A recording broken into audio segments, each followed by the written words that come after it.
Muy buenas tardes, mi nombre es Emily Martínez y el día de hoy les estaré hablando sobre el proceso de fecundación. ¿Qué es el proceso de fecundación? Pues la fecundación es el proceso mediante el cual dos gametos sexuales, uno masculino y otro femenino, se unen, posibilitando la creación de una nueva vida. Puede ser difícil de entender, pero se los explicaré detalladamente a continuación. La fecundación es la grandiosa historia de un esperma enfrentando situaciones increíbles para unirse con un óvulo y formar una nueva vida. Durante una relación sexual, alrededor de 300 millones de espermas entran a la vagina. Poco después, millones de ellos deberán fluir fuera de ella o morir en su ambiente ácido. Sin embargo, son muchos los que sobreviven por los elementos protectores del fluido que los rodea. Después, el esperma debe pasar a través del cérvix, que es la parte interior del útero que se abre dentro de la vagina. Usualmente se mantiene cerrado, pero mientras la mujer ovula, permanece abierto durante algunos días. El esperma tiene la difícil tarea de nadar a través de la mucosa cervical, misma que tiene una consistencia muy yacosa, con la intención de que el esperma llegue al útero rápidamente. Una vez dentro del cérvix, los espermas continúan nadando hacia el útero, pero millones de ellos morirán tratando de penetrar la mucosa. Ya dentro del útero existen contracciones musculares que ayudan al esperma en su camino al óvulo. Sin embargo, las células del sistema inmunológico de la mujer, al confundir a los espermas con invasores, destruyen a miles de ellos. Luego, millones de espermas entran al vacío de Falopio, mientras que la otra mitad nada al tubo de las trompas de Falopio que contiene el óvulo aún no fecundado. Ahora solo algunos miles perduran en el tubo de las trompas de Falopio. Mientras tanto, pequeños cilios empujan al óvulo al útero para continuar, donde el espermatozoide debe buscar ese movimiento para alcanzar al óvulo. Cabe destacar que algunos de esos pueden quedar atrapados en las cilias y morir en el proceso. Cuando al fin el esperma llega al óvulo, en ese momento solo algunas docenas de espermas permanecen en la travesía. Aquí podemos ver donde el espermatozoide se aproxima al óvulo intentando llegar a su interior, pero solo uno de ellos lo conseguirá. El esperma debe ser empujado por una capa para alcanzar la capa exterior del óvulo, que es la zona pelúcida, que tiene como objetivo impedir que entre más de un espermatozoide para que la fecundación sea normal. Dentro de la zona pelúcida existe un espacio lleno de fluido justo fuera de la membrana ovular, y el primer esperma en hacer contacto fertilizará el óvulo. Este evento causa cambios en la membrana y hace que ningún esperma pueda entrar en ella, mientras que el material genético está dentro del óvulo, haciendo que una nueva membrana se forme alrededor del material genético, creando un pronúcleo masculino. Las dos células contienen en el núcleo la información genética de la persona que se va a formar. Dentro, el material genético se forma con 23 cromosomas del espermatozoide y 23 del óvulo, donde se forma el proceso de fecundación. Al final del núcleo, el óvulo y espermatozoide se encuentran y se combinan. En el centro están los núcleos del espermatozoide y del óvulo. Aquí la célula comienza a dividirse y aquí es donde nace un ser humano. A través de esto nace un código genético determinando su sexo, color de cabello, ojos y miles de características más. El nuevo cigoto unicelular es el comienzo de un nuevo ser. El viaje continúa sin dejar de dividirse. El óvulo fecundado continúa su viaje para llegar a su destino, que es el útero, donde las trompas de Falopio y los cilios Barren al cigoto hacia el útero, donde se implantará en las paredes uterinas hasta crear y madurar por los siguientes 9 meses. Pues hasta aquí ha sido este lindo proceso. Espero que les haya gustado y que hayan aprendido cómo es el proceso de la creación de un nuevo ser vivo. Gracias.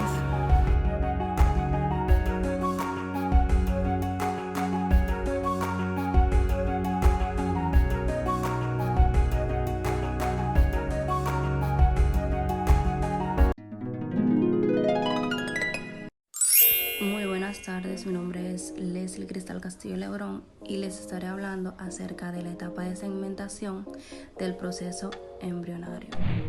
La segmentación consiste en divisiones mitóticas repetidas del cigoto que comportan un rápido aumento de número de células. Estas células embrionarias o blastómeros se hacen más pequeñas con cada división de segmentación.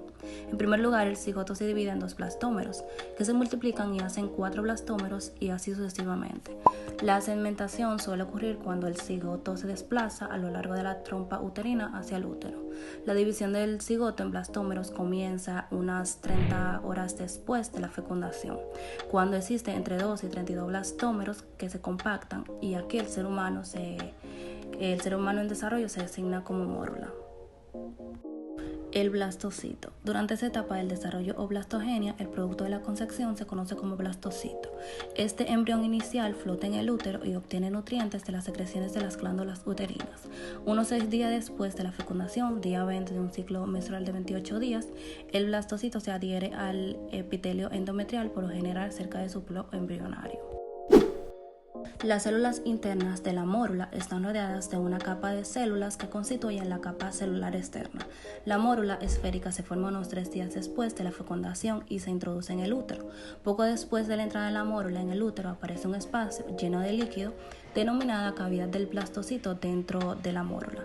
A medida que el líquido aumenta en la cavidad del blastocito, los blastómeros se separan en 2 partes.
Muy buenas tardes, mi nombre es Denise Ogando y yo le estaré hablando sobre la etapa de gastrulación de lo que es el proceso embrionario.